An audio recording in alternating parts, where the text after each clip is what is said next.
Thoughts? Well, it's been like most weeks, to be honest. There's clearly a gulf in class, and like I said before, it's a sad situation, and that's my resounding emotion at the minute. I think obviously in the week we've had, it's been particularly tough. Last couple of weeks have been about the toughest. Losing Ryan and Jack in week probably was almost, I'm not saying final nail in a coffin, but it was a tough one to take. Probably the last of our original group in terms of experienced players. They departed the club, so I've got a lot of gratitude for the lads that have turned up on loan from other clubs because of their attitude that they've shown. This sport's too hard to meet people for the first time on the bus on the way to a stadium like this with a team against a team like this. So just a sad situation, really. It's upsetting, really. Yeah, is this the lowest moment of the season? I know it's been quite a difficult. Yeah, I mean, difficult season already. It's it's they're blending into one now. We've gone a little bit numb. So it's a tough one to take today, I think. Yeah. Is there any reason for hope at all, or? Well, it doesn't feel like it at the minute, but I think. I think you've got to hold on to something, and the supporters, the lads that are left, the youngsters, and you've got to paint a picture that's bright for them. If you can do that with having some substance behind you. At the minute, I can't, but I would hope that things become clearer in the near future, and being days, not weeks, and I need that for myself as well. The staff need it for themselves. So it's not just the fans. It's everybody. Just needs something to hold on to, something tangible, a little bit of light at the end of the tunnel. I think if you can see light at the end of the tunnel, then it gives you, you keep going, and you'd be surprised, or we're all surprised ourselves how resilient we are as human beings. But I think I've said it a couple of times today. I've got a huge amount of respect for the staff at the club, back office and front office, ones who've left, ones who are still here. I think everybody has always had the club first mentality, and from Kurt, my assistant, to everybody. I think the word professional, generally people think it means getting paid, but it's about how consistent you are, how you hold yourself, and the standards that set yourself and hold yourself to. And we've got an unbelievable group of professional people working for Salford that just want to compete and win and progress. So I can't speak highly enough of everybody at the club. And just lastly from me, you mentioned some of the lads obviously just met on the course. What did you say to them at the end there after they got off the pitch? I said thanks.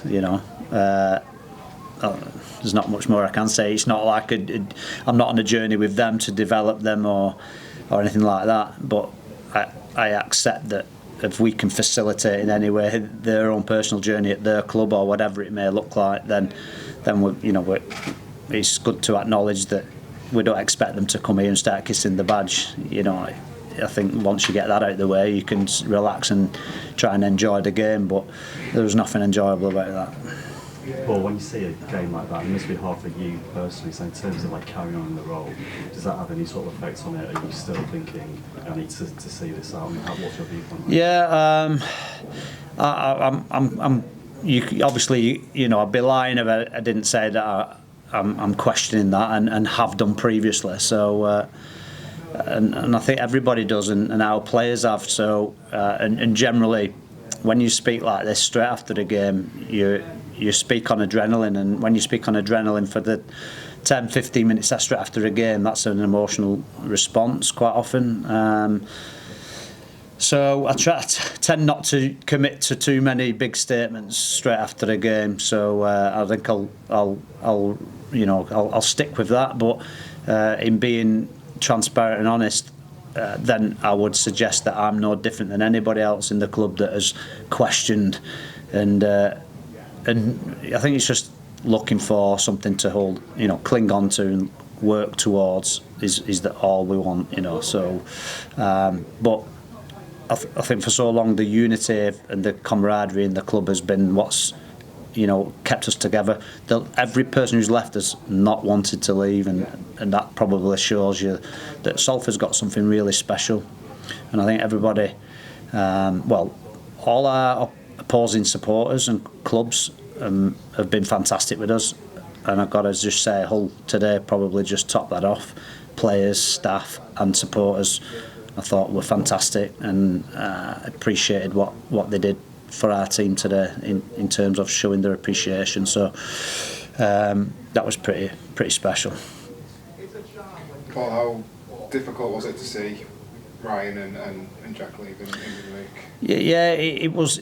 Every player that's left's been difficult, because that's the sort of relationships that, well, I as a coach certainly, and all my staff, we pride ourselves on fostering that sort of togetherness wherever we've been coaching, and it's been evident that Salford's had that. And you've got to remember, since 2019, this is a club that's been in a Challenge Cup final, a grand final, produced 2 men of steel. Like, it's, you know, within the last 5 or 6 years, we've been hitting some eyes, batting above our average consistently, and you know, so today I think we put out a team at a salary cap value of, I think, just under £200,000. That. So I would reckon we'll be pretty much in the bottom half of champ with that salary cap. But so it's just a tough day today. Did you see Ryan's interview on Sky Sports on Thursday? And if so, how gut-wrenching was that to hear him say them words, really? Yeah, and I think he reflects probably of everyone, of every player that's left would have done an interview. They would have, you know, they could speak as eloquently as Ryan. They'd have probably put it in the same manner. I think he reflected the attitude and thoughts of every player that's left, and I know they all go on and they'll enjoy the new environment. But their initial thing is they've you know, you see after games, we've got 2 players playing for one team, 2 playing for another, and you see them after the games get together and the you know, they're pleased to see each other, all that. So we had something pretty special there. So you can't keep looking back on it, but you know, you asked the question. So yeah, it's